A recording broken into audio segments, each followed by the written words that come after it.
Ya teman semua, baik lagi di KPA News masih membahas kasus Subang. Kita membicarakan pra peradilan yang diselenggarakan kemarin ya teman-teman, bahwasanya pra peradilan tersebut tidak jadi ya teman-teman. Untuk kemarin itu batal ya teman-teman. Mungkin ya hari ini mungkin kali ya, selama 7 hari ke depan mungkin.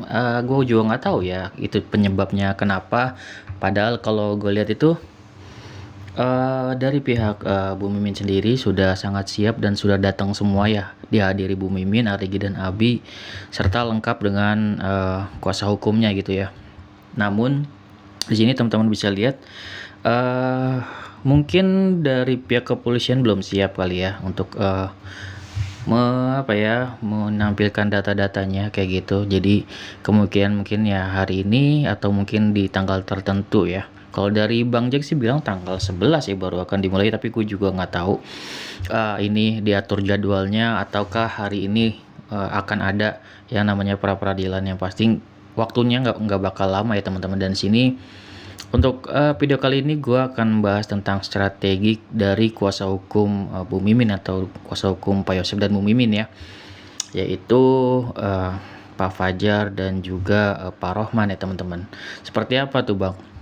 Jadi kan pada saat itu kemarin itu diwawancari ya oleh siapa yang namanya Misteri Mbak Suci ya, diwawancari oleh Mbak Suci, yaitu kuasa hukum dari Pak Yosef dan Bu Mimin, yaitu Pak Fajar ya teman-teman. Ditanyakan suatu hal yang mungkin dipertanyakan oleh semua orang, yaitu mengenai mengapa Pak Yosef tidak diikut sertakan atau tidak didaftarkan, yaitu karena Pak Fajar menjawab yaitu karena nanti Pak Yosef akan didaftarkan nanti setelah Bu Mimin gitu. Jadi Bu Mimin, Arigi dan Abi terlebih dahulu, setelah selesai baru nanti next slotternya gitu ya, nextnya baru Pak Yosef didaftarkan terpisah. Jadi itu jawaban dari Pak Fajar. Jadi menurut gue itu adalah bagian dari strategi dari kuasa hukum Pak Yosef dan Bu Mimin ya teman-teman.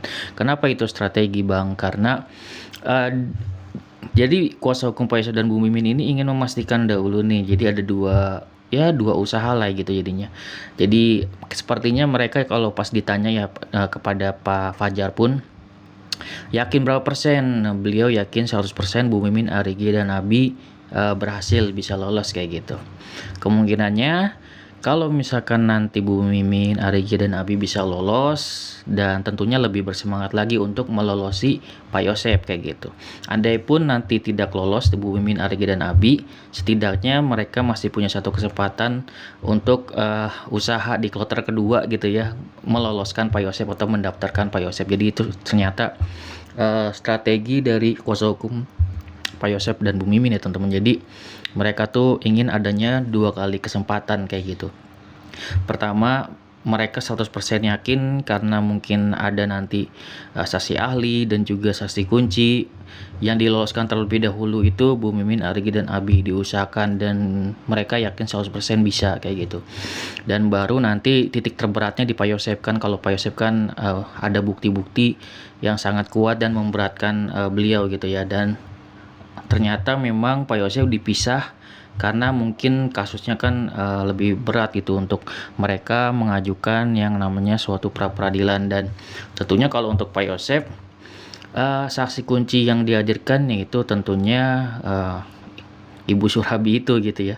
Dan mungkin ada lagi yang lain gitu ya yang melihat Pak Yosef. Kalau nggak salah tetangganya juga ada tuh yang melihat Pak Yosef pada saat itu cuman berpapasan doang. Itu juga mungkin bagian dari saksi kunci juga gitu.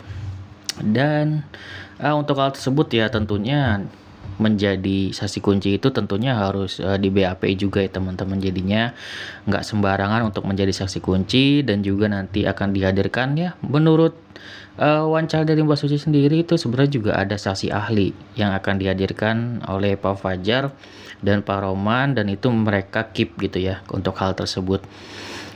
Dan gue nggak tahu berapa persen mereka akan bisa memenangkan, tapi yang pasti gini aja, menurut gue pribadi itu kan apa namanya ya, upaya hukum ya teman-teman, biarkan upaya hukum ini dijalani, dan tentunya pihak kepolisian akan mempersiapkan dahulu untuk dua alat buktinya kan yang mereka harapkan kan.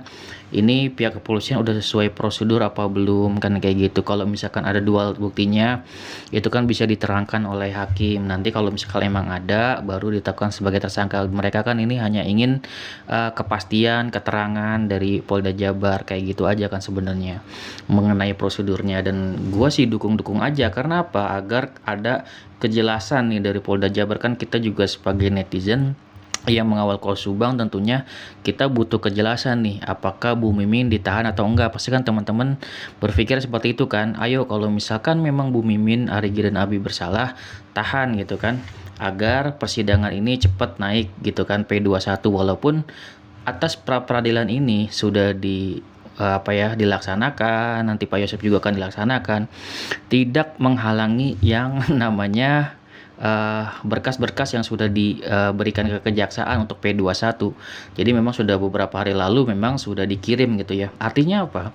Artinya pihak kepolisian ini, Polda Jabar ini sudah sangat yakin 100% teman-teman bahwasanya ini akan naik P21, karena terlihat dari ciri-cirinya. Ciri-cirinya apa? Ciri-cirinya adalah dari pihak kepolisian sangat pengen cepat-cepat ingin melakukan rekonstruksi gitu, ingin melakukan rekonstruksi, padahal Bu Mimin, Abi dan Arigi belum ditahan. Itu adalah suatu hal-hal yang janggal, di mana pihak kepolisian kok yakin banget gitu.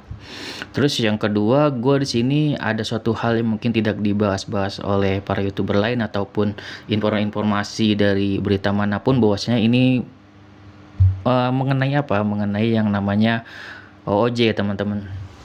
Jadi di situ belum dibahas, tapi di situ gue yakin mungkin ada salah satunya yang sudah bicara gitu ya. Namun kan di sini pihak kepolisian kalau ada yang mengaku atau apa, pihak kepolisian tuh lebih tertutup dari tutup kepada media. Jadi kita tuh tidak tahu apa rahasia dari kepolisian, dan karena saking kita tidak tahunya ya, tentunya gue yakin berkas-berkas yang sudah diberikan ke pihak kejaksaan tentunya sudah lengkap menurut gua. Jadi kita tinggal nunggu aja persidangannya seperti apa. Dan kalau untuk Bu Mimin melakukan namanya pra peradilan dan Pak Yosef juga, itu kita anggap adalah juga bagian dari alur cerita dari hukum itu sendiri, dan memang harus dijalani sesuai informasi dari Kombes Pol Ibrahim Tompo. Memang itu harus dijalani gitu.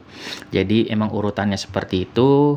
Nanti tentunya berujung akan di persidangan juga gitu, dan disitulah titik dimana pihak kepolisian benar-benar mengeluarkan semua buktinya kayak gitu. Jadi tentunya dari pihak Bu Mimin, Pak Yosef memiliki strategi agar terbebas dari hukum. Tentunya mereka berhak untuk mendapatkan keadilan sesuai hukum yang ada, upaya hukumnya yang dijalankan ya, kita tinggal tontonin aja gitu kan, karena itu memang sesuai sesuai dengan prosedur kok. Kita tidak bisa bilang wah misalkan Bu Mimin sebagai pelakunya tidak berhak untuk mendapatkan perlindungan hukum, tidak berhak untuk melakukan pra peradilan, kan tidak seperti itu ya teman-teman. Mereka sebagai warga negara berhak untuk melakukan upaya-upaya hukum, dan tentunya nanti kita tinggal nontonin aja gimana hasilnya, gimana hakim bisa memutuskan apakah mereka akan ditahan atau enggak kayak gitu. Oke, segitu dari gua, semoga bermanfaat. Wassalamualaikum warahmatullahi wabarakatuh. Teman-teman.